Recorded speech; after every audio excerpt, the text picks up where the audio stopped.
To me, what has captivated audiences year after year on The Amazing Race are the stories. We have all the ingredients for another amazing race. I think from a visual perspective, James and James are really the team to beat. We are both Chippendales entertainers. They are two quite perfect physical specimens. I'm hoping that they don't break out into Speedos anywhere. Certainly in some countries that's going to be quite offensive. But these guys are used to being the center of attention. People are going to be intimidated and perhaps think, how do we compete with these guys? Question is whether they have the street smarts to outplay the other teams. Amy and Daniel. I love that on Amazing Race, we have the opportunity to showcase somebody like Amy. At 19, my life took a detour when I got bacterial meningitis. Lost both my legs below the knees. Somebody who refuses to be defined by that. I'm the current top-ranked female adaptive snowboarder.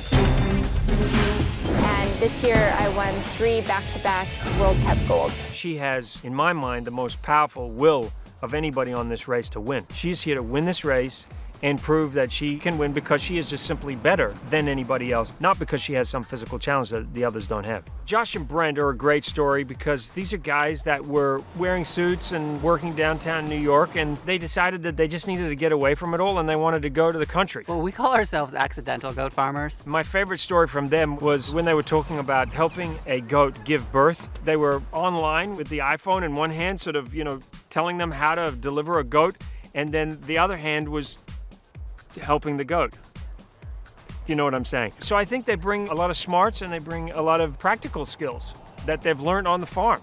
Natalie and Nadia just blew us away when they came in to speak to us. We're, I guess, roomies for 26 years. Twins and roomies, twinnies and roomies. Yeah. They are hysterically funny. We're bad for brown girls, but we want to show that we're bad in general. To me, the most important thing to take on any trip is a sense of humor, because you will get through anything. You suck! They come from Sri Lanka, just having come from the other side of the world, having moved to America, having gone through the process of adjusting to a new culture. I think that's gonna give them a real benefit when they turn up to a place and they have to just adjust. They're used to that. Rob and Kelly, they are performers. We race monster trucks for a living. They have to go to a new town every other day, set up shop. They're used to a grueling schedule. They're used to being out on the road and dealing with all the challenges that come from not being at home. So I think they might surprise. Trey and Lexi, young, fit. Question is, while they have youth on their side, maybe they're used to partying all night so they can deal with the sleep deprivation. I just wonder whether they're not going to have the maturity to outsmart some of the older teams. Sometimes it's not all about being the fittest and the youngest. It really is about being the smartest. Of all the teams that I met, I think Mark and James might be the smartest. Well, I'm a rock musician. I've been in many bands for about 30 years. White Lion back in the 80s. I played with everyone from Ozzy Osbourne to Slash and people like that. Take it again from the top. I'm an entertainment attorney dealing primarily with music, hard rock, heavy metal. In my mind, they're really a team to watch out for because I think people are going to misjudge them based on how they look. They're either going to find their demise because of some physical challenge, even though I think they're actually both quite fit, or they're going to end up in the final 3 because they're going to know to sit back and be more calculating than just rushing into things. Abby and Ryan, the whole idea of coming on The Amazing Race and seeing whether you're meant to be together, I don't really get. This is going to put us in a bubble of sorts and put this relationship on another level. But it does make for great television.